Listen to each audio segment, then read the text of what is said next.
సిర తిలకం దిద్దా ఎవడొస్తాడు రండి ఇక మేము సంతకం మీ రౌడి గారికి వంశానికి మొదలైనది యుద్ధం గెలుపెవడద చూద్దాం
అంతే అంతే కదా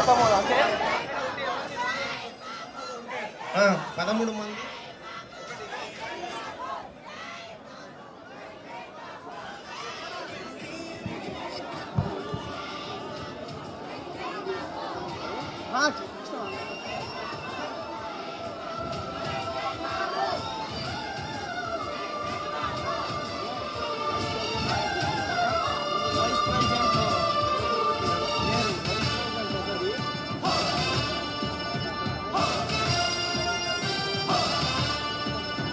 పార్టీకే అంకితమై పనిచేసే మీరు దేశంలో నిలిపారు మన పార్టీ పేరు.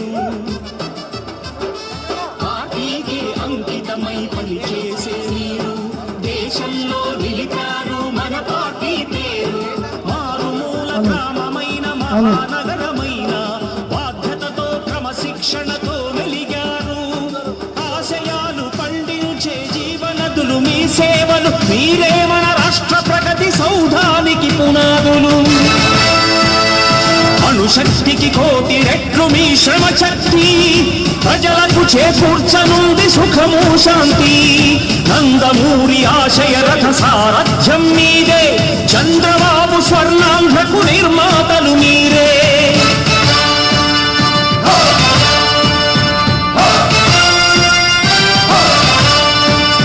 కదలి రండి తెలుగుదేశ కార్యకర్తలారా, త్యాగాలకు వెండియని దేశభక్తులారా.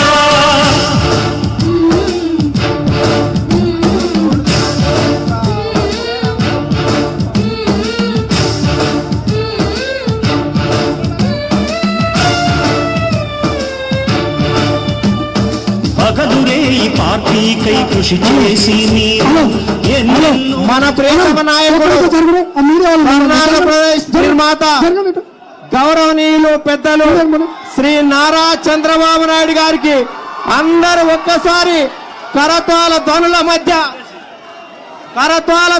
మధ్య స్వాగతం పలకవలసిందిగా విజ్ఞప్తి చేస్తున్నాను. మనసి అలసిపోవచ్చు బ్రతుకు వేటలో, మరో మనిషి ఆగిపోవచ్చు తోపులాటలో, తుఫానులో విమానాలు ఎగరకపోవచ్చు, అన్ని పనులు ఒకేరు సాధించకపోవచ్చు. అలసిపోని మనిషే ఉంటే ఈ లోకంలో, అరిగిపోని మనిషి యంత్రమే ఉంటే చేతి వృత్తిలో, తుఫానులో విమానం ఎగరగలిగితే, అన్ని పనులు ఒకరే సాధించగలిగితే 8వ వింత, ఆ వింతే శ్రీ నారా చంద్రబాబు నాయుడు గారని మన ప్రియతమ నాయకునికి పెద్ద ఎత్తున స్వాగతం పలుకుతున్నారు. భారత రాజకీయ ధృవతార, తెలుగుదేశం పార్టీ జాతీయ అధ్యక్షులు, 4వసారి ముఖ్యమంత్రి పదవి అలంకరించి వేదిక పొలిట్ బ్యూరో సభ్యులు పక్క నరసింహులు గారిని వేదిక మీదకి రావాల్సిందిగా విజ్ఞప్తి చేస్తున్నాను. పెద్దలు అరవింద్ కుమార్ గౌడ్ గారు పొలిట్ బ్యూరో సభ్యులను వేదిక మీదకి రావాల్సిందిగా విజ్ఞప్తి చేస్తున్నారు. చిలువేరు కాశీనాథ్ గారిని వేదిక మీదకి రావాల్సిందిగా విజ్ఞప్తి చేస్తున్నాను.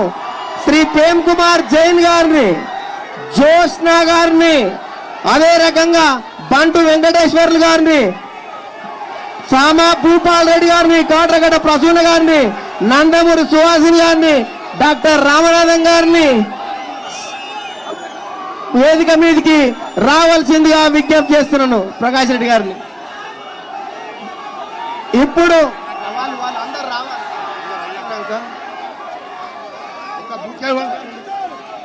ఆహ్వానితులు కాని వారు వేదిక దిగాలి.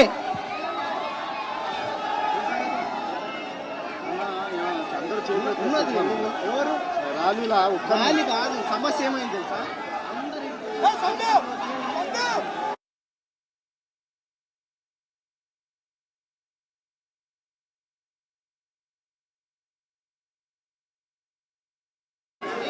మాట్లాడేది ఒక్కడే మాట్లాడుతున్నా, ఎంత మాట్లాడుతున్నా చెప్పేది నేనే బాబాని చెప్పేసింది. తెలుగు యువత రాష్ట్ర అధ్యక్షులు పొగాకు జయరాం గారిని, పిన్నమనేని సాయిబాబా గారిని, మీడియా ఇన్ఛార్జి ప్రకాష్ రెడ్డి గారిని వేదిక మీదకి రావచ్చు. బక్కన్ నరసింహులు గారు,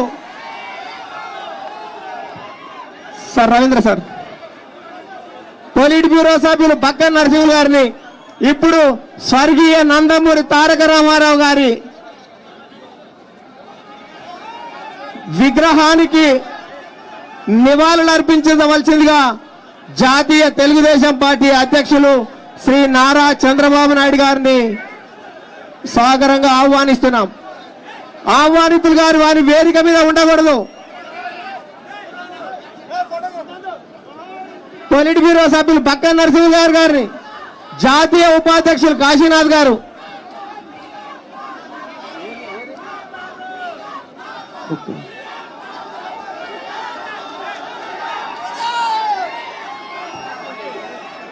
బక్కన్ నరసింహ ఆరిఫ్ గారు,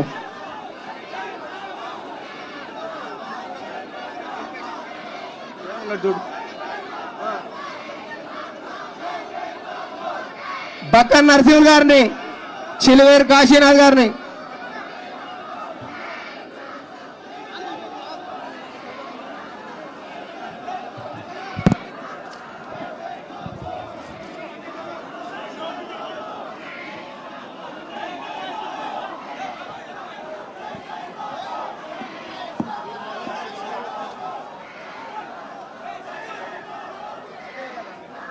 నరసింహులు గారు.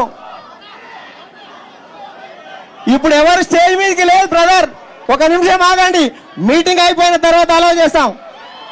ఎవరు కూడా లేదు ఇప్పుడు స్టేజ్ మీదకి. పొలిట్ బ్యూరో సభ్యులు పక్క నరసింహులు గారిని.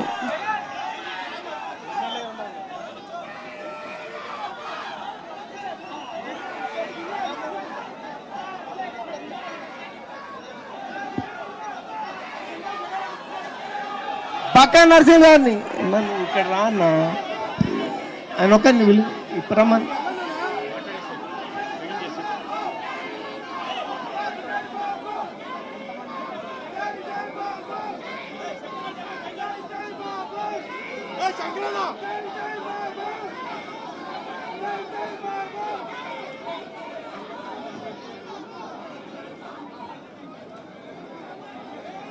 బక్క నరసింహ గారిని, బక్క నరసింహ గారికి దారి ఇవ్వగలరు, బక్క నరసింహ గారిని దారి ఇవ్వగలరు. కాశీనాథ్ గారిని, మన ప్రియతమ నాయకుడు, భారత రాజకీయ ధృవతార, తెలుగుదేశం పార్టీ జాతీయ అధ్యక్షులు, 4వసారిగా ముఖ్యమంత్రిగా ప్రమాణం స్వీకారం చేసి మొట్టమొదటిసారిగా తెలుగుదేశం పార్టీ తెలంగాణ రాష్ట్ర శాఖ కార్యాలయానికి విచ్చేస్తున్నటువంటి శుభ సందర్భంలో పెద్ద ఎత్తున స్వాగతం పలకడం జరిగింది. సోదరులారా, అనేక సంవత్సరాలుగా 20 సంవత్సరాలు ఈ పార్టీ అధికారంలో లేకున్నా తెలుగు ప్రజలతోటి, తెలుగుదేశం పార్టీతోటి ఇక్కడ ఉన్నటువంటి ప్రజలకు ఉన్నటువంటి ప్రేమ, అనురాగం, ఆప్యాయత, మమత, మమకారాలు మనం చాలా స్పష్టంగా చూసాం. అలాంటి జాతీయ అధ్యక్షుల వారికి సమయభావం వల్ల సారు తమరందరినీ ఉద్దేశించి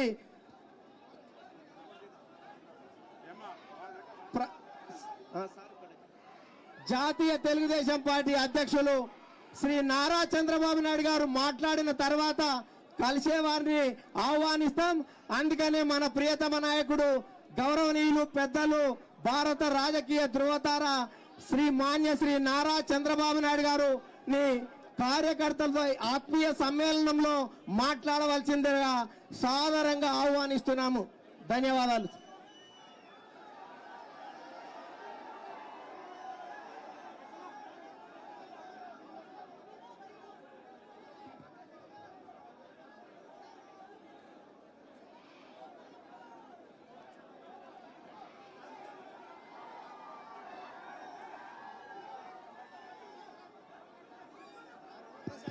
సార్ మైక్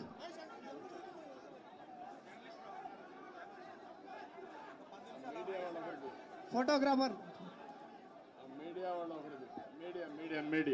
మీడియా వాళ్ళంట, అమ్మాయి ఒకటి, ఆ మీడియా ఒకటి, మీడియా వాళ్ళు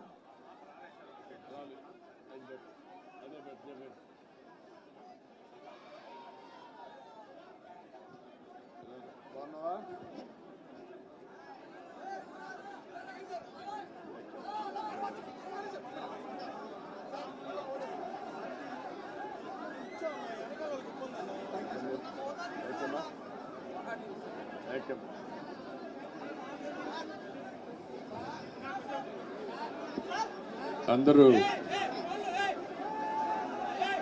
అందరూ కూర్చోవాలమ్మా. Please SIT down. వేదిక పైన అందరూ కూర్చుంటే కొద్దిగా మీరందరూ పక్కకు వచ్చేయాలి, అందరూ కూర్చోవాలి. ఆహ్వానితులు కాని వారు వేదిక నర్సరీ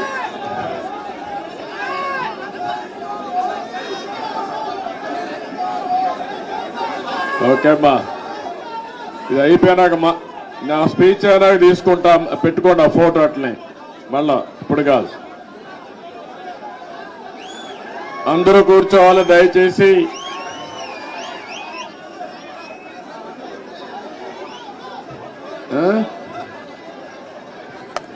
రమ్మని చెప్పండి. రామనాథం గారు, బక్కన్ గారు, ఈ వేదిక మీద ఆహ్వానితులు కాని వారు దిగవలసిందిగా విజ్ఞప్తి చేస్తున్నాను.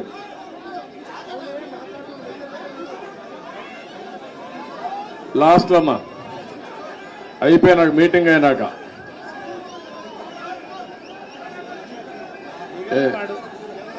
రాగలుగుతారా లేదా? నర్సిరెడ్డి రాలేకపోతే నేను మాట్లాడతాను. ఓకే,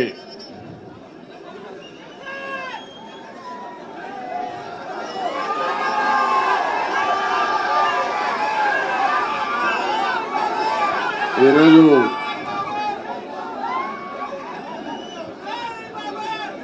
మొట్టమొదటిసారిగా 4వ ముఖ్యమంత్రిగా ప్రమాణ స్వీకారం చేసిన తర్వాత హైదరాబాద్కు వచ్చాను.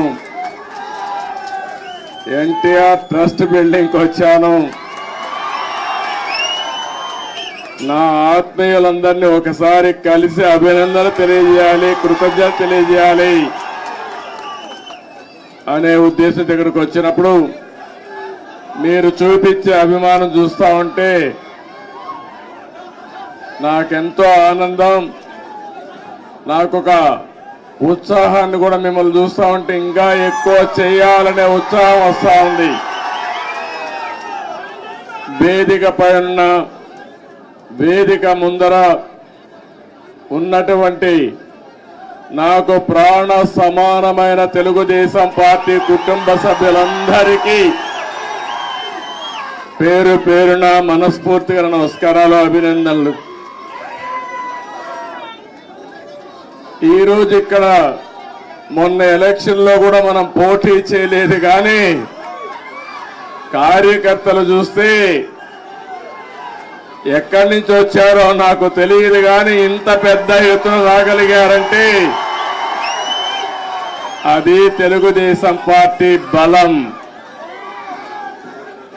నేను వచ్చింది మీ అందరికి కూడా, మీరందరూ ప్రత్యక్షంగా పరోక్షంగా నా గెలుపు కోసం పనిచేశారు ఆంధ్రప్రదేశ్లో.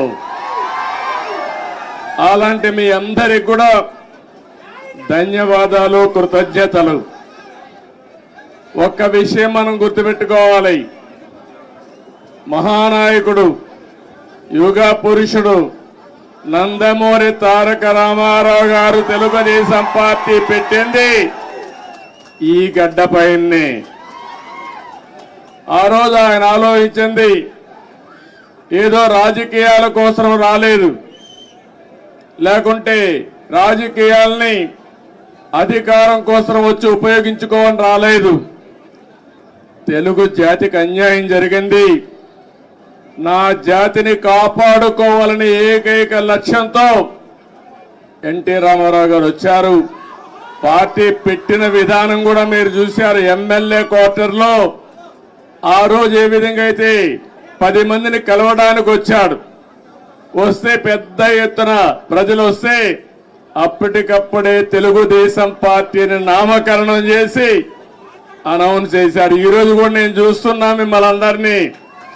మిమ్మల్ని చూస్తా ఉంటే మళ్ళీ తెలంగాణ గడ్డ పైన తెలుగుదేశం పార్టీకి పూర్వ వైభవం వస్తుంది. అది స్పష్టంగా కనపడుస్తామని మీ ఉత్సాహం చూస్తా ఉంటే.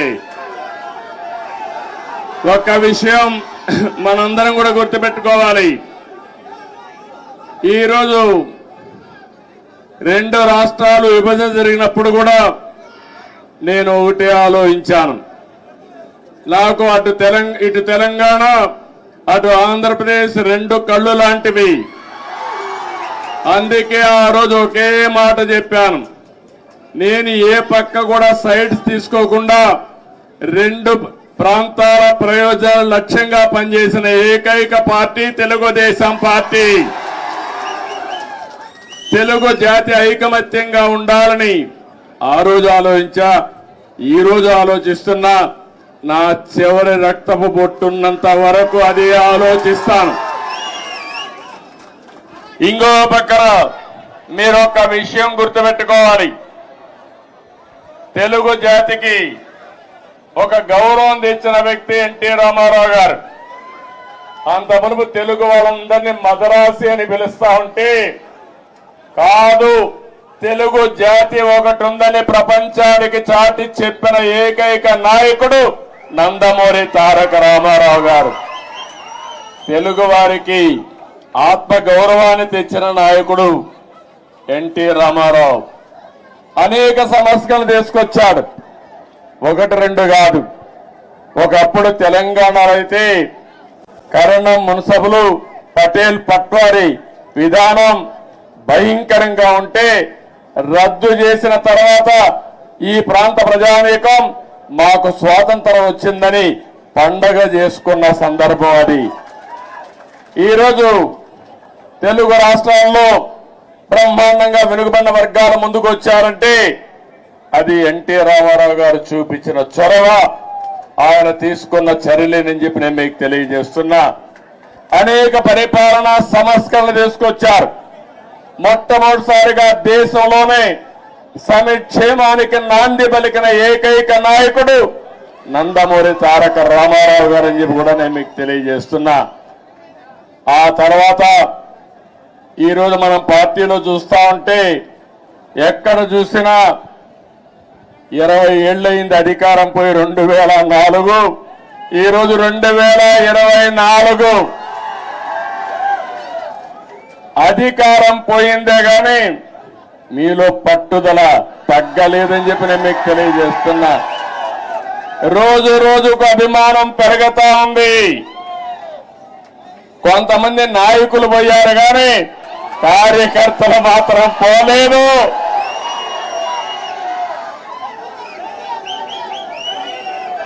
తెలుగు జాతి ఉన్నంత వరకు తెలుగుదేశం పార్టీ జెండా రెపరెపలాడుతుంది. ఇది ఎవ్వరు కూడా తుడిచి పెట్టలేరు. ఏ విధంగా అయితే నందమూరి తారక రామారావు గారు తెలుగు జాతి ఉన్నంత వరకు తెలుగు వారి గుండెల్లో ఉంటారో అదే విధంగా తెలుగు జాతి ఉన్నంత వరకు పసుపు జెండా ఎగరతానే ఉంటుంది.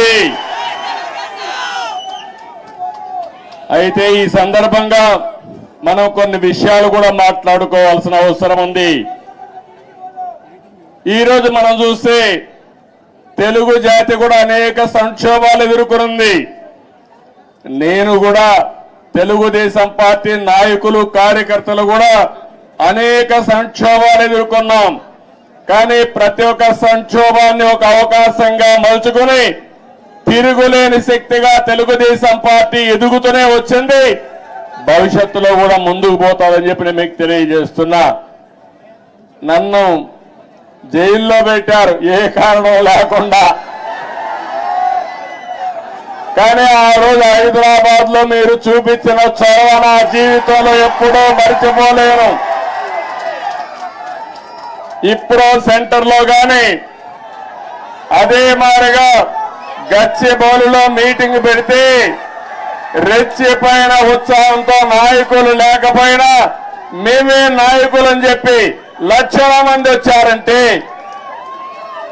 అది నా జీవితంలో ఎప్పుడూ జైల్లో ఉండి చూసి నేను చేసిన పనికి నేను చేసిన అభివృద్ధి గుర్తుపెట్టుకుని నాకు సంఘీభావాన్ని తెలియజేశారంటే ఆ రోజే నేను అనుకున్నా నా జన్మ చరితార్థకమని. ఇక్కడే కాదు ప్రపంచం మొత్తం అన్ని 70-80 దేశాలు, ఆ దేశాల పేర్లు కూడా నాకు తెలియవు కానీ తెలుగువారు అక్కడికి వెళ్ళి 53 రోజులు రోడ్డెక్కి నిరసనలు తెలియజేశారు. ఇది మరిచిపోలేని అనుభవం అని చెప్పి నేను మీకు తెలియజేస్తున్నా. ఈ సందర్భంగా మనందరం ఒకటే గుర్తుపెట్టుకోవాలి. ఈరోజు రాష్ట్రంలో తెలుగు జాతి ఎన్టీ రామారావు గారిని ఎప్పుడూ మరిచిపోలేరు. అదే సమయంలో ఈ దేశానికి ఒక దిశ చూపించిన వ్యక్తి పివి నరసింహారావు గారు అని చెప్పి కూడా నేను మీకు తెలియజేస్తున్నా. ఆర్థిక సంస్కరణలు 1991లో పివి నరసింహారావు గారు మొట్టమొదటిసారిగా అమలు చేశారు. అప్పటి నుంచి ఈ దేశంలో సంపద సృష్టించడం సులభమైంది. అలాంటి ఇద్దరు నాయకులు ఈ గడ్డ మీద పుట్టడం తెలుగు వారి అదృష్టం అని చెప్పి మరొకసారి తెలియజేస్తున్నా. ఎంతో మంది నాయకులు పోరాడారు, ఎన్నో త్యాగాలు చేశారు. కానీ ఇటీవల కాలంలో ఈ ఇద్దరు నాయకుల యొక్క సమాజం హితం కోసం చేసిన పనులు మనం ఎప్పుడు మర్చిపోలేమని చెప్పి తెలియజేసుకుంటున్నాను. ఇంకో పక్క రాజకీయం అంటే సొంత వ్యాపారాలు చేసుకోవడం కాదు, భావోద్వేగాలు రెచ్చగొట్టడం కాదు, ప్రజల జీవితాల్లో వెలుగు చూపించగలిగింది నిజమైన రాజకీయం అని చెప్పి కూడా నేను మీకు తెలియజేస్తున్నా. మీరు ఒక్కసారి ఆలోచిస్తే తెలుగుదేశం ముందు, తెలుగుదేశం తర్వాత తెలుగు వారి చరిత్ర రాయాలంటే చాలా సులభంగా రాసే అవకాశం ఉంటుంది. ఇప్పుడు హైదరాబాద్ని మీరు చూస్తున్నారు. 95 ముందు ఒక్కసారి మీరు ఆలోచించుకోండి. జూబ్లీ హిల్స్ ఇదే డెడ్ ఎండ్. ఇప్పుడు చాలా మంది మిత్రులు పత్రికా విలేకరులు వచ్చారు. వీళ్ళందరూ కూడా ఎంతో ఉత్సాహంగా నాకు స్వాగతం పలికారు. ఆ రోజుటి నుంచి ఈ రోజుటి నుంచి ప్రత్యక్ష సాక్షులు రాయడానికి పత్రికా విలేకరులందరూ ఆ రోజు నేను ఒకటే ఆలోచించాను, తెలుగు వాడికి సత్తా ఉంది, అభివృద్ధి చేసి చూపిస్తామని మొట్టమొదటిసారిగా హైటెక్ సిటీతో ప్రారంభించి నిన్న కూడా ఫ్లైట్ లో వస్తా ఉంటే చూశాను హైటెక్ సిటీని. ఎంత ఆనందం కలిగిందంటే ఒక్క హైటెక్ సిటీతో ప్రారంభించిన అభివృద్ధి ఈరోజు తెలంగాణ, హైదరాబాద్ భారతదేశంలో నెంబర్ 1 అయిందంటే అది తెలుగుదేశం పార్టీ ఆ రోజు చేసిన కృషి, చూపించిన చొరవ. ఏ రాజకీయ నాయకుడికైనా ఏ పార్టీకైనా దీనికంటే కూడా ఏ తృప్తి ఉండదని చెప్పి నేను మీకు తెలియజేస్తున్నా. ఆ రోజు చాలా మంది అన్నారు ఔటర్ రింగ్ రోడ్డు 8 లేనేస్తానన్నాను. ఇప్పుడు మీరందరూ కూడా మర్చిపోవచ్చు, కొంతమంది గుర్తుండకపోవచ్చు, కానీ నా మనస్సాక్షిగా ఆలోచించినప్పుడు నేను చేసిన పని నా మనసుకు ఆహ్లాదం ఇస్తుంది, ఆనందాన్ని ఇస్తుంది, తృప్తిని ఇస్తుందని చెప్పి కూడా నేను మీకు తెలియజేస్తున్నా. ఒక ఎయిర్పోర్ట్ కానీ ఇవన్నీ కూడా ఆ రోజు దూరదృష్టితో ఆలోచించి మనం చేశాం. నాలెడ్జ్ ఎకానమీకి నాంది పలికాం. చాలా మంది నాలెడ్జ్ ఎకానమీ అంటే ఎక్కడన్నారు, దానికి చిరునామాగా హైదరాబాద్ తయారు చేసిన ఘనత, ప్రారంభించిన ఘనత తెలుగుదేశం పార్టీది. అదే సమయంలో ఆ తర్వాత వచ్చిన అన్ని రాజకీయ పార్టీలను అభినందిస్తున్నా. కాంగ్రెస్ పార్టీని ఆ తర్వాత 10 ఏళ్లు ఉన్నారు, 3 ముఖ్యమంత్రులు వచ్చారు, ఎవరు కూడా చెడగొట్టల. తర్వాత టీఆర్ఎస్ వచ్చింది, 10 ఏళ్లు ఉన్నారు, వాళ్ళు కూడా చెడగొట్టల. ఇప్పుడు మళ్ళా కాంగ్రెస్ వచ్చింది, రేవంత్ రెడ్డి గారు ముఖ్యమంత్రి అయ్యారు, మళ్ళా అభివృద్ధిని ముందుకు తీసుకుపోతున్నారు. అందుకే నేను నిన్న కూడా నేను ముఖ్యమంత్రి అవుతానే నేనే లెటర్ రాశాను రేవంత్ రెడ్డి గారికి, గౌరవ ముఖ్యమంత్రి గారికి. 2 రాష్ట్రాల మధ్య కొన్ని సమస్యలు ఉన్నాయి, ఈ సమస్యల్ని పరిష్కారం చేద్దాం, నేను వచ్చి మిమ్మల్ని కలుస్తానని నేనే చొరవ తీసుకున్నాను. దానికి తెలంగాణ ముఖ్యమంత్రి సానుకూలంగా స్పందించారు.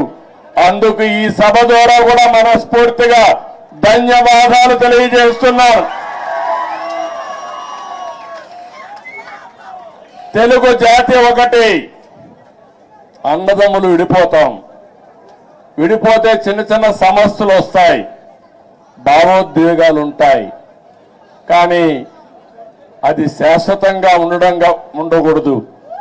ఎప్పుడైనా అన్నదమ్ములు విడిపోయినా బయట వాళ్ళు మన మీదకి వస్తే మన ఇద్దరం ఒకటేనని చెప్పి నిరూపిస్తామనా కాదా అని మిమ్మల్ని అడుగుతున్నా. ఆ ఐకమత్యం ఇక్కడ ఉండాల్సిన అవసరం ఉంది. మన జాతి ఒకటి, తెలుగు జాతి, మనం మాట్లాడే భాష ఒకటి, తెలుగు భాష. భాషను కాపాడుకోవాలి, జాతి ప్రయోజనాలు పరిరక్షించుకోవాలి, 2 రాష్ట్రాలు కూడా బాగుపడాలి, ముందుకెళ్ళాలి. అదే తెలుగుదేశం పార్టీ ధ్యేయం కూడా అవునా కాదా మీరే ఆలోచించుకోవాల్సిన అవసరం ఉంది. ఇంకొక పక్కన మీరు ఒకసారి చూస్తే 2 రాష్ట్రాలు విడిపోయిన తర్వాత అన్నాదమ్ములు విడిపోయిన తర్వాత ఎవరి కుంపటి వాళ్ళదే.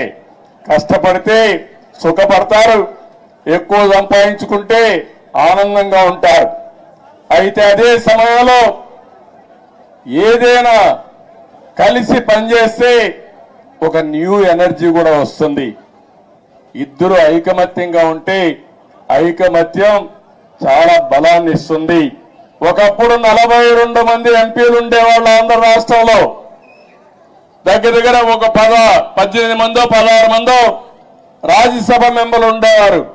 ఇప్పుడు 2 రాష్ట్రాలు విడిపోయిన తర్వాత తగ్గిపోయినాయి.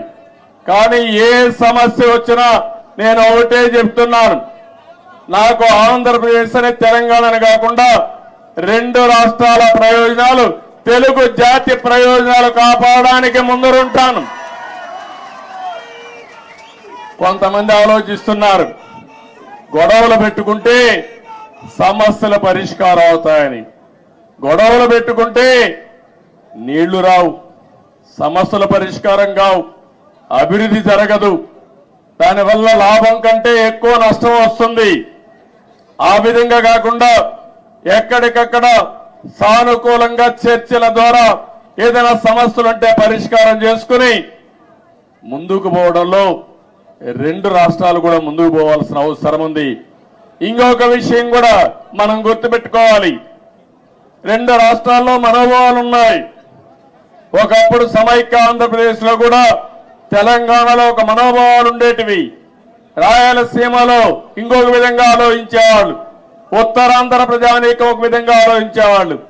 దానికి కారణం ఎక్కడికక్కడ సమస్యలు, అక్కడుండే ప్రత్యేకమైన పరిస్థితులు ఉంటాయి. కానీ ఈ రోజు కూడా సమస్యలు ఉంటాయి, మనోభావాలు ఉంటాయి. అందరి మనోభావాలను గౌరవిస్తూనే ఎక్కడికక్కడ ఐకమత్యంగా పోయి ఇచ్చిపుచ్చుకునే ధోరణిలో సమస్యలు పరిష్కారం చేసుకోగలిగితే దానికంటే ఇంకొకటి ఉండదని చెప్పి కూడా నేను మీకు తెలియజేస్తున్నా. ఇంకొక విషయం కూడా ఇక్కడ కూడా మీరు చూస్తున్నారు, ఈరోజు ఇక్కడ కాంగ్రెస్ ప్రభుత్వం ఉంది, ఆంధ్రప్రదేశ్ లో ఎన్డీఏ ప్రభుత్వం ఉంది. 2 ప్రభుత్వాలు ఇవి. అలాంటప్పుడు ఒకరికో ఒక ఆలోచనలు ఉంటాయి, సిద్ధాంతపరంగా కొన్ని ఆలోచనలు ఉంటాయి. కానీ ఏ ఉన్నా తెలుగు జాతి ప్రయోజనాలు వచ్చినప్పుడు మాత్రం అందరం కలిసి పనిచేసుకోవాల్సిన అవసరం ఉందని చెప్పి కూడా నేను మీకు తెలియజేస్తున్నా. ఆ దిశగానే నిన్న చర్చలు జరిగాయి. ఆ చర్చలు చాలా వరకు ముందుకు తీసుకుపోతాయని కూడా నేను ఆశిస్తున్నా. కొంతమంది ఆలోచిస్తున్నారు, ఆ ఆలోచనలు మంచివి కాదు. నేను ఒకటే చెప్తున్నా, ఆ రోజు కూడా ఇన్ని జరిగితే చాలా మంది చాలా విషయాలు మాట్లాడితే నేను చేసిన అభివృద్ధిని కూడా కొంతమంది వక్రీకరించి మాట్లాడారు. కొంతమంది అన్నారు, నువ్వు మొత్తం హైదరాబాద్ నే అభివృద్ధి చేశావు కాబట్టి రాష్ట్రం విడిపోయిందని కూడా శాపనార్థాలు పెట్టిన వాళ్ళు కొంతమంది ఉన్నారు నా మీద. నేను ఒకటే ఆ రోజు చెప్పాను, ఆ రోజు కానీ ఈ రోజు కానీ ముందు ఒక ప్రాంతం అభివృద్ధి కావాలి, అది రాజధానితో ప్రారంభమవుతుంది, అది చివరికి మారుమూల ప్రాంతాలకు కూడా స్ప్రెడ్ అవుతుందని చెప్పి ఆ రోజు చెప్పా.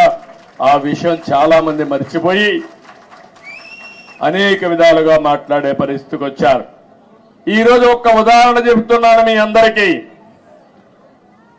తెలంగాణ ఆంధ్రప్రదేశ్ రాష్ట్రాలు 2 రాష్ట్రాలుగా విడిపోయాం. విడిపోయిన తర్వాత 10 సంవత్సరాల సుదీర్ఘ పరిపాలన 2 రాష్ట్రాల్లో జరిగింది. అనేక రాజకీయ మార్పులు చేర్పులు కూడా వచ్చాయి. మీరు చూస్తే నేను ముఖ్యమంత్రి అయినప్పుడు మొట్టమొదటిసారిగా 2014లో రాష్ట్రం విడిపోయినప్పుడు తెలంగాణ ఆంధ్రప్రదేశ్ తలసరి ఆదాయం 35% వ్యత్యాసం. అంటే తెలంగాణ 35% తలసరి ఆదాయం ఎక్కువ ఉంది. దానికి కారణం హైదరాబాద్ నగరం. అయితే నేను బాగా కష్టపడి 2019 నుంచి 24 వరకు కష్టపడితే 14 నుంచి 19 వరకు కష్టపడితే ఆ వ్యత్యాసాన్ని 27.5%కి తగ్గించాను. అంటే 35 నుంచి 27.5 అంటే 7.5%కి తగ్గింది. మళ్ళా ఒక ప్రభుత్వం వచ్చింది, విధ్వంస ప్రభుత్వం వచ్చింది.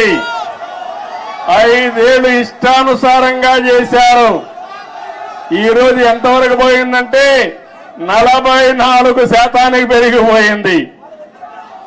అంటే మీరందరూ గుర్తుపెట్టుకోవాలి, ఇక్కడ ఉండే వాళ్ళందరూ కూడా విభజన వల్ల జరిగిన నష్టం కంటే పాలన వల్ల 5 సంవత్సరాలు అక్కడ నష్టం జరిగే పరిస్థితి వచ్చింది. అదే ఈసారి రాకపోయింటే తెలంగాణకు ఆంధ్ర రాష్ట్రానికి 100% వ్యత్యాసం వచ్చేసేది. కానీ ఒకటే నేను కోరుకుంటున్నా, తెలంగాణ ఒక స్థాయికి వచ్చింది. దేశంలోనే మీరు ఒక్కసారి ఆలోచిస్తే హైయెస్ట్ పర్ క్యాపిటల్ ఇన్కమ్ ఉండే రాష్ట్రం తెలంగాణ రాష్ట్రం. పెద్ద రాష్ట్రాల్లో 3,08,732 రూపాయలు తలసరి ఆదాయం గుజరాత్ కంటే ఎక్కువైంది, మహారాష్ట్ర కంటే ఎక్కువైంది, కర్ణాటక కంటే ఎక్కువయ్యే పరిస్థితి వచ్చింది. ఇప్పుడు ఆంధ్రప్రదేశ్ చూస్తే 2,19,518. ఏదైతే ఈరోజు నేను ఒకటే ఆశిస్తున్నాను, తెలంగాణ ఒక మంచి బేస్ వచ్చింది. దీన్ని నెక్స్ట్ లెవెల్కు తీసుకుపోవడానికి ఇక్కడ పాలకులకు అవకాశం ఉంది. ఆంధ్రప్రదేశ్ ఇబ్బందుల్లో ఉంది. కానీ నేను ఒకటే చెప్పాను, ఇబ్బందులు అధిగమించి మళ్ళీ ఆంధ్రప్రదేశ్ ను కూడా గట్టెంకించే బాధ్యత, అభివృద్ధి చేసే బాధ్యత నేను తీసుకుంటానని చెప్పి కూడా నేను మీకు తెలియజేస్తున్నా. నా ఆలోచన ఒకటే, ఒక్క విషయం మీరందరూ గుర్తుపెట్టుకోవాలి. నేను పదే పదే చెప్తున్నాను, కొంతమందికి నమ్మకాలు ఉండవు.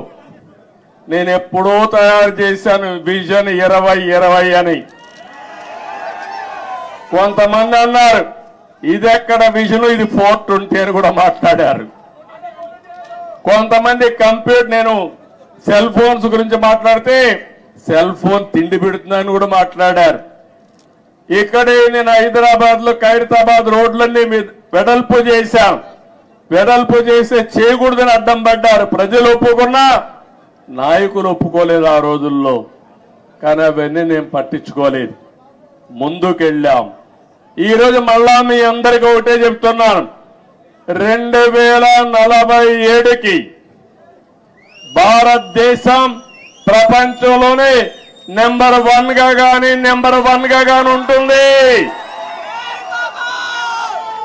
వికసిత్ భారత్. నరేంద్ర మోడీ గారు మాట్లాడుతున్నారు. నేను ఆలోచించేది, ఈ వికసిత్ భారత్ లో నెంబర్ 1 కమ్యూనిటీ ఏదంటే తెలంగాణ, ఆంధ్ర రాష్ట్రంలో ఉండే తెలుగు జాతి ఉండాలి. ప్రపంచంలో భారతీయులు నెంబర్ 1 గా ఉంటారు. అందులో 30-35% తెలుగు వాడు ఉండాలని నేను ఆలోచిస్తున్నా. ఒకప్పుడు చాలా మంది అన్నారు ఎట్ట సాధ్యం అన్నారు. హైటెక్ సిటీ కట్టినప్పుడు కంప్యూటర్ తిండి పెడుతుందని మాట్లాడిన వాళ్ళు ఇప్పుడు వాళ్ళకి తిండి కూడా వాళ్ళ పిల్లలు నేను పెట్టిన ఐటీ ద్వారా సంపాదించిన డబ్బుల ద్వారానే పెడుతున్నారు. అందుకని ఈరోజు నేను మిమ్మల్ని కోరేది, నిన్నే మీరు చూశారు, నేను ఎప్పుడు కూడా తెలుగు వారిని ఒక గ్లోబల్ సిటిజన్స్ గా తయారు చేయాలనుకున్నాను.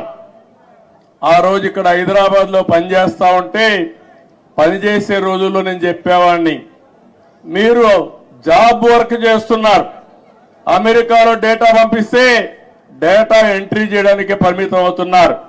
ఒక్కొక్కసారి అమెరికాలో వేరే దేశాల్లో ఇంగ్లీష్ మాట్లాడే విధానం మన వాళ్ళకి అర్థమయ్యేది కాదు. మన వాళ్ళు ఇంగ్లీష్ చెప్తే వాళ్ళకి అర్థమయ్యేది కాదు. అప్పుడే బ్రిటన్ నుంచి లెక్చరర్స్ తీసుకొచ్చి ప్రత్యేకమైన ట్రైనింగ్ ఇప్పించి ప్రొనౌన్సియేషన్ ఇవన్నీ నేర్పించారంటే అది నాకున్న పట్టుదల ఆ రోజుట్లోనే. అక్కడి నుంచి ఒక మాట చెప్పాను, మీరు ఉద్యోగం చేస్తున్న, ఇప్పుడు జాబ్ వర్క్ చేస్తున్నారు, అది కాదు ప్రోడక్ట్లు తయారు చేయాలి, ఐటీలు ఆ రోజు చెప్పాను. అప్పుడు ఆ ఆలోచన కొద్దిగా వచ్చారు. ఇంకో పక్క నేను ఒక మాట చెప్పాను, మీరు ఉద్యోగాలు చేయడం కాదు, మీరు ఉద్యోగాలు ఇచ్చే పరిస్థితి రావాలని చెప్పాను. ఈరోజు తెలుగు జాతి ఉద్యోగ కల్పన ఉద్యోగాలు ఇచ్చే పరిస్థితి ఉంది. ఇక్కడే కాదు, ప్రపంచం మొత్తం కూడా కంపెనీలు పెట్టి ఉద్యోగాలు ఇస్తున్నారు. అందుకని ఆ రోజు నేను చెప్పింది గ్లోబల్ సిటిజన్స్ గా ఉండాలని చెప్పాను. ఈ రోజు చెప్తున్నాను, తెలుగు జాతి గ్లోబల్ లీడర్స్ గా ఉండాలి. అన్ని రంగాల్లో మీరు నెంబర్ 1 గా ఉండాలి. కార్పొరేట్ గవర్నెన్స్ లో అదే మరిగా పబ్లిక్ గవర్నెన్స్ లో కూడా నెంబర్ 1 గా ఉండాలి. నిన్న మీరు చూశారు, మొన్నటి వరకు బ్రిటన్ పరిపాలించినటువంటి వ్యక్తి మన దేశీయుడే, సునాయక్ ఉన్నాడు. ఆయన ఇప్పుడు ఆయన ఓడిపోయాడు ఆ పార్టీలో.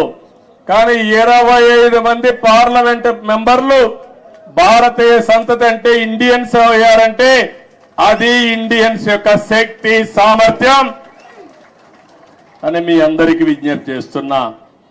ఇలాంటివన్నీ జరుగుతుంటే నా ఆలోచన ఒకటే, మనమందరికీ తెలివితేటలున్నాయి.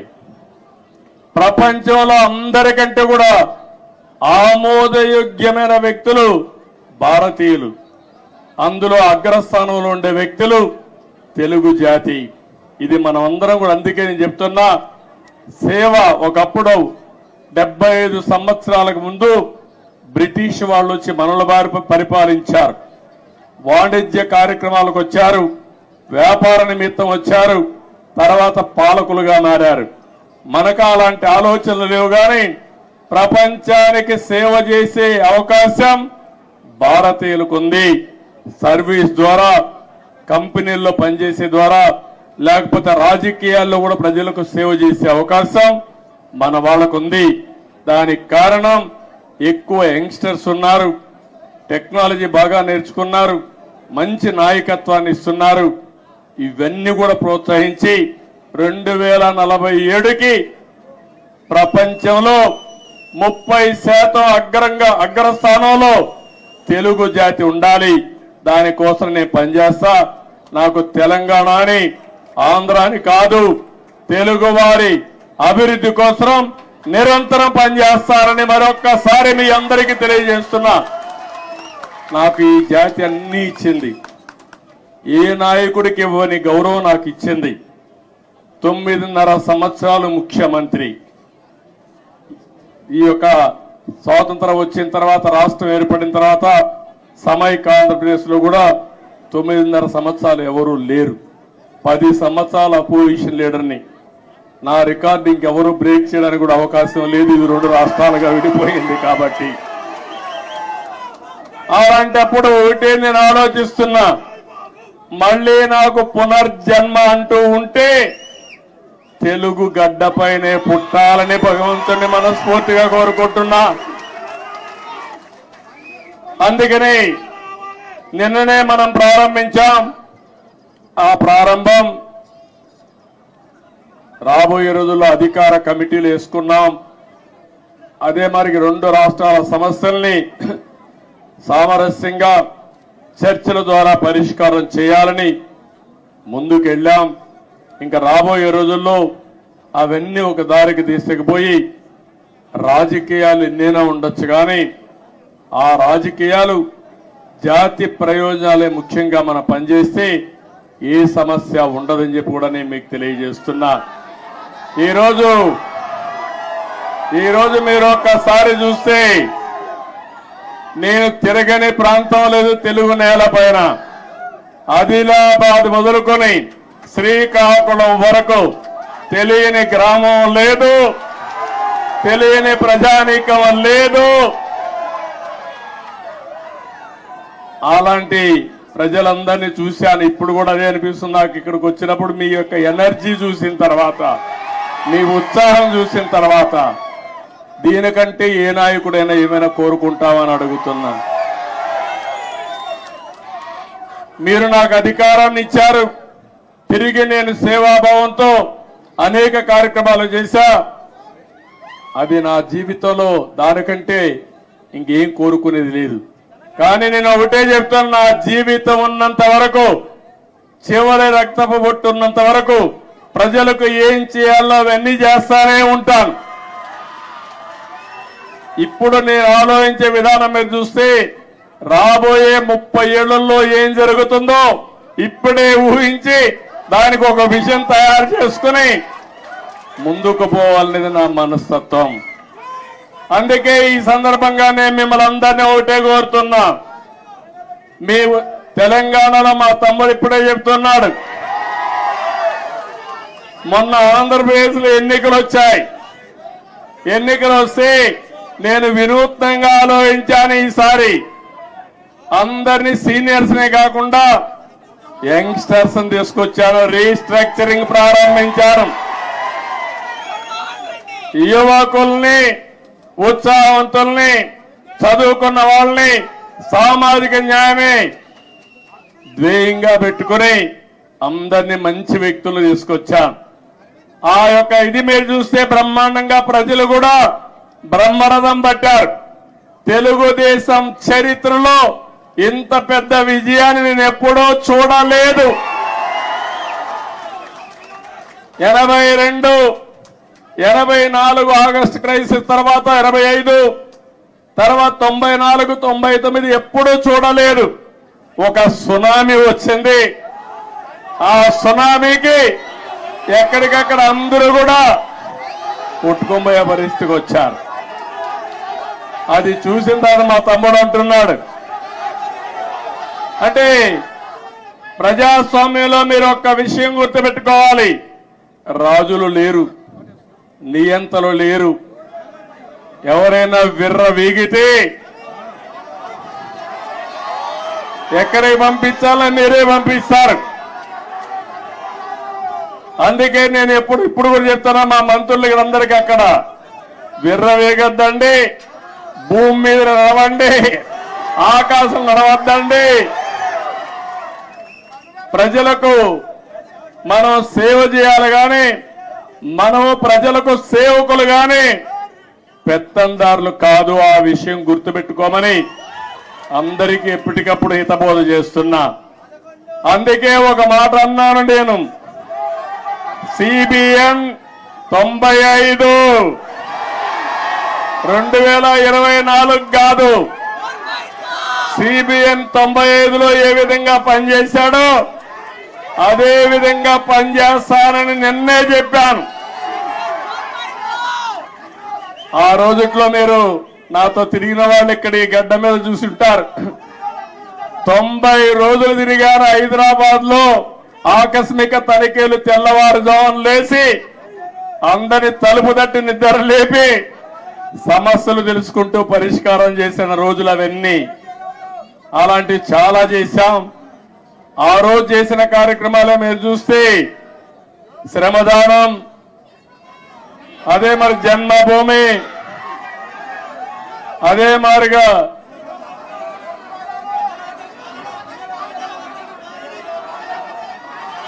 ఒకటి రెండు కాదు, నేను చేసిన ప్రోగ్రాలు మీరే ఎక్కువగా మాట్లాడుతున్నారు. ఆ రోజు పరిపాలన ఒక ఉద్యమ స్ఫూర్తితో తీసుకుపోయినా అవునా కాదా అని అడుగుతున్నా. కొత్త కొత్త ఆలోచనలు చేశాం. ఆ ఆలోచనల్ని ఎక్కడికక్కడ అమలు చేశాం. నన్ను అడిగారు, నేను సైబరాబాద్ అంటే కొంతమంది నన్ను ఎగతాళి చేశారు, ఏంటిది కొత్త విషయం మాట్లాడుతున్నామని.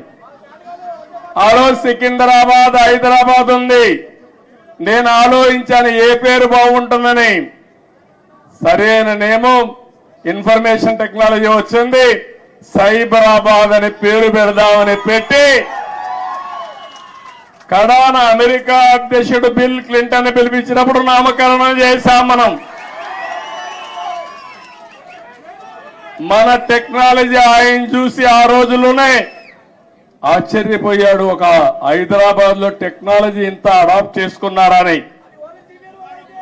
అది నా స్వార్థం కోసమో కొంతమంది స్వార్థం కోసం కాదు, జాతి ప్రయోజనాల కోసం మనం చేయడం జరిగింది. ఇక్కడనే నాయకులందరికీ మీ అందరికీ ఒకటే చెప్తున్నాను, 20 ఏళ్లుగా పొజిషన్ లో ఉన్నాం.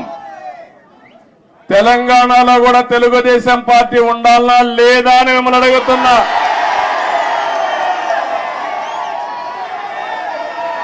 తెలుగు వారి ప్రయోజనాల కోసం తెలుగుదేశం పార్టీ ఉండాలనా లేదా అని మిమ్మల్ని అడుగుతున్నా. తెలంగాణ గడ్డ పైన పుట్టిన పార్టీ ఉండాలా లేదా అని అడుగుతున్నా. తప్పకుండా ఇక్కడ పార్టీ కోసం పనిచేసిన కార్యకర్తలు ఉన్నారు. తొందరలోనే పార్టీని రీస్ట్రక్చరింగ్ చేస్తాం. మళ్ళా యువకుల్ని ప్రోత్సహిస్తా, యువ రక్తాన్ని ఎక్కిస్తాం, చదువుకున్న వ్యక్తులందరినీ కూడా తీసుకొస్తాం. నేను ముందే విధంగా అయితే ఆలోచించానో ఇప్పుడు టెక్నాలజీ కూడా వచ్చింది కాబట్టి ఆంధ్రప్రదేశ్ ఒక విధానం, తెలంగాణ ఇంకొక విధానంతో ఆలోచించి ప్రత్యేకమైన శ్రద్ధ పెట్టి ఒక మంచి పార్టీని అభివృద్ధి చేద్దాం. ఇక్కడ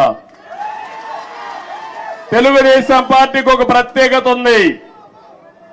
అధికారం ఉన్నా ప్రతిపక్షంలో ఉన్నా ఎప్పుడూ ప్రజాపక్షంలోనే మనం ఉంటాం. ఈరోజు ఎన్టీఆర్ రామారావు ఎన్టీఆర్ ట్రస్ట్ బిల్డింగ్ ఇది. మీరు పక్కన చూస్తే బ్లడ్ బ్యాంక్ ఉంది.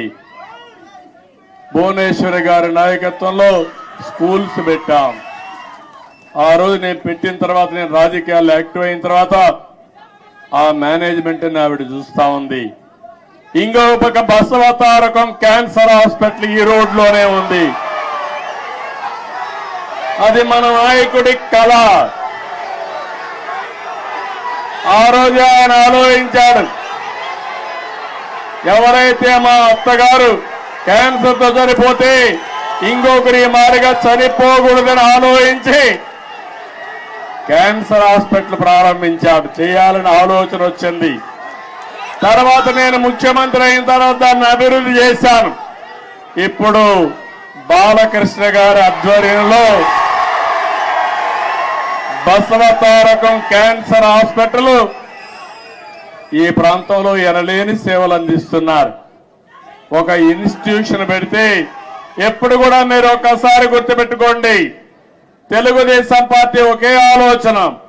ఆ ఆలోచన ఏ విధంగానైనా సరే ప్రజలకు సేవ చేయాలన్న ఆలోచన తప్ప పెత్తనం చేయాలని కాదనే విషయం మరొక్కసారి మీ అందరికీ గుర్తు చేస్తున్నా. అది ట్రస్ట్ కావచ్చు, రాజకీయ పార్టీ కావచ్చు, ఇవన్నీ కూడా ఆలోచిస్తాం. నేను కూడా పార్టీని రీస్ట్రక్చరింగ్ చేస్తాం. యువకుల్ని ప్రోత్సహిస్తా, ఉత్సాహవంతుల్ని గౌరవిస్తా. మళ్ళీ ఇప్పుడు నేను వేసే ఫౌండేషన్ ఒక 30-40 సంవత్సరాల వరకు పనిచేసే సమర్థమైన నాయకత్వాన్ని తయారు చేసుకుందాం. పార్టీని ముందుకు తీసుకుపోదాం. ఈ సందర్భంలో మీరు చూశారు, ఆంధ్రప్రదేశ్ రాష్ట్రంలో కూడా నేను ఎన్ని ఇబ్బందులున్నా పవన్ కళ్యాణ్ గారు కూడా ముందుకొచ్చి ప్రభుత్వం వ్యతిరేక ఓటు చీలకూడదు, అందరం కలిసి ఒకటిగా ఉందామని నాంది పలికి నేను జైల్లో ఉన్నప్పుడు బేషరత్తుగా వచ్చి తెలుగుదేశం పార్టీతో పొత్తు పెట్టుకుంటామని చెప్పి పొత్తు పెట్టుకున్న వ్యక్తి పవన్ కళ్యాణ్ గారు అని చెప్పి కూడా నేను మీకు తెలియజేస్తున్నా. ఆ తర్వాత బీజేపీ కూడా ముందుకొచ్చి ముగ్గురం కలవాలి, ఆ రాష్ట్రాన్ని పునర్నిర్మాణం చేయాలని చెప్పి ఆలోచించాం. ఇవన్నీ కలయికలు బాగా పనిచేశాయి. అన్నింటికంటే యువగళం బాగా క్లిక్ అయింది. నిజం గెలవాలి కూడా బాగా మహిళల్లోకి వెళ్ళింది. ఒకటి కాదు, అన్ని కార్యక్రమాలు కూడా 1 by 1 బ్రహ్మాండంగా పనిచేశాయి. కడాన నేను ఒక మాట చెప్పాలి, తెలంగాణ నుంచి ఎన్నికల ముందు రోజైతే 60-70 ట్రైన్లు వచ్చాయి. మామూలు కాదు, ఒక్కొక్క ట్రైన్ ఫుల్ గా వచ్చారు. ఏసీ ట్రైన్ లో పట్టరాని విధంగా మనుషులందరి దగ్గర ఒకసారి ఏసీగా ఆఫ్ అయిపోతే సఫకేషన్ వస్తే ఏమవుతుందో తెలియదు. అది కూడా పట్టించుకోకుండా ఎట్టి పరిస్థితుల్లో మేము ఓటు వేయాలని ఊరు ఊరు కదిలొచ్చారు. కొంతమంది ఇక్కడ ఈ ప్రాంతం నుంచి పేదవాళ్ళు, చిన్న చిన్న పనులు చేసుకునేవాళ్ళు, వంట తయారు చేసుకుని క్యారియర్ పట్టుకొని వచ్చి ఓటేసి మళ్ళా తిరిగి వచ్చారంటే ఏ విధంగా వాళ్ళు రుణం తీర్చుకోవాలో నాకైతే అర్థం కావడం లేదు. చాలా మంది ఎన్ఆర్ఐలు అమెరికా నుంచి, ఆస్ట్రేలియా నుంచి, ఆఫ్రికా నుంచి, వివిధ దేశాల నుంచి లక్షల రూపాయలు ఖర్చు పెట్టుకుని ఒక ఓటేసిపోయారంటే, కొన్ని నెలలు ఇక్కడే ఉండి గ్రామాల్లో తిరిగి పనిచేశారంటే వాళ్ళందరి రుణం తీర్చుకోవాల్సిన అవసరం ఉంది. అందరి కలయిక, అందరూ కలిసి పనిచేయడమే. మొన్న రాష్ట్ర ఎన్నికల్లో ఒక సునామీ వచ్చింది. ఈ సునామీ మా తమ్ముళ్ళు చెప్పినట్టు సైకోనే కాదు, అక్కడ భూతం ఉంది. నేను ఎవరిని రమ్మని అడిగితే వాళ్ళు అంటున్నారు, మీరు బాగానే ఉంది, మీ మీద మాకు నమ్మకం ఉంది, మీకు ట్రాక్ రికార్డు ఉంది, కానీ మీ రాష్ట్రంలో ఒక భూతం ఉంది. ఒకవేళ వస్తే మళ్ళీ మీ ప్రజలు ఎప్పుడైనా ఆలోచిస్తే మళ్ళా ఆ భూతం ముందుకు వస్తే మేమేమవుతామని అడిగే పరిస్థితికి వస్తున్నారు. నేను చెప్పాను, ఆ భూతాన్ని పూర్తిగా భూస్థాపితం చేసే బాధ్యత తీసుకుంటాం. రాష్ట్ర ప్రయోజనాలే ధ్యేయంగా పనిచేస్తాం. ఆ రాష్ట్రంలో మీరు చూస్తే రాజకీయాల్లో అర్హత లేని వ్యక్తులు రాజకీయాల్లోకి వస్తే ఏం జరుగుతుందో దానికి నిదర్శనం మొన్న 5 సంవత్సరాలు. ఇప్పుడు నేను నిరూపించాల్సింది, రాజకీయాల్లో ఎలాంటి వ్యక్తులు మంచి వాళ్ళు ఉంటే ఏం జరుగుతుందో అది నిరూపించే సమయం వచ్చిందని చెప్పి కూడా నేను మీకు తెలియజేస్తున్నా. ఎక్స్పెక్టేషన్స్ ఎక్కువగా ఉన్నాయి. ఆకాశంలో చాలా మంది ఈ రోజే అయిపోవాలని కూడా ఆలోచిస్తున్నారు. కానీ అక్కడ ఖజానా చూస్తే ఖాళీ అయిపోయింది.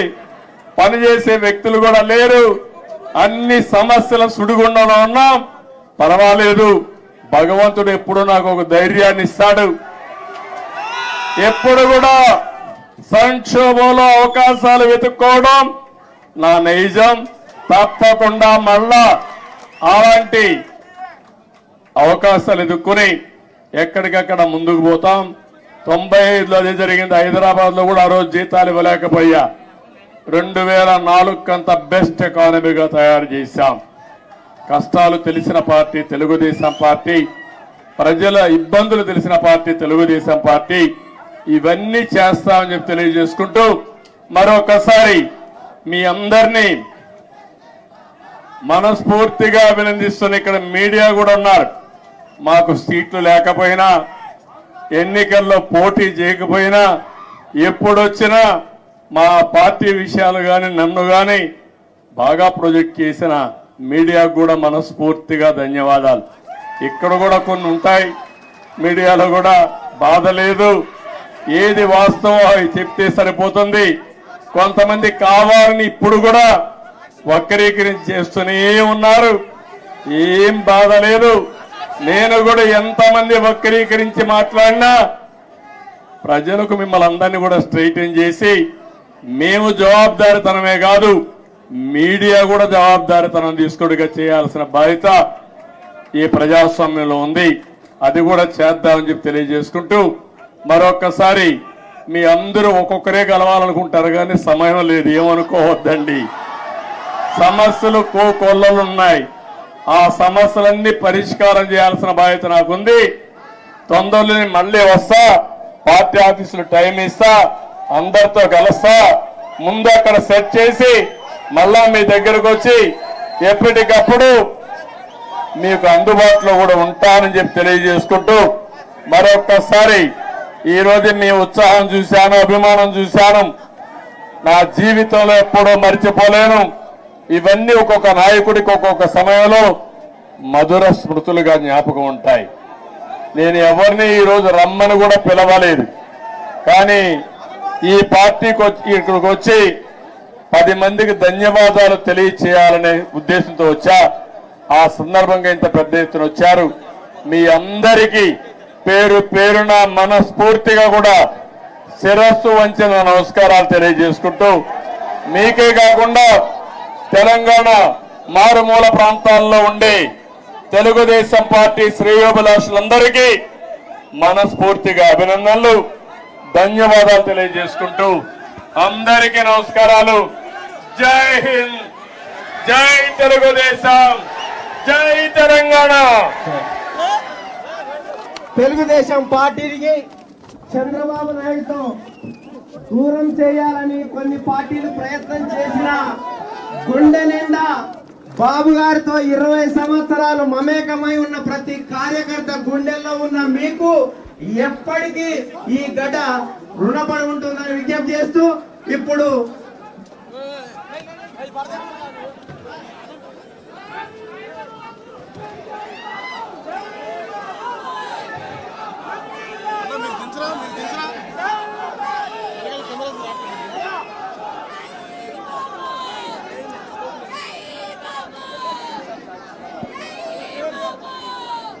కొద్దిగా లైన్ క్లియర్ చేయండి.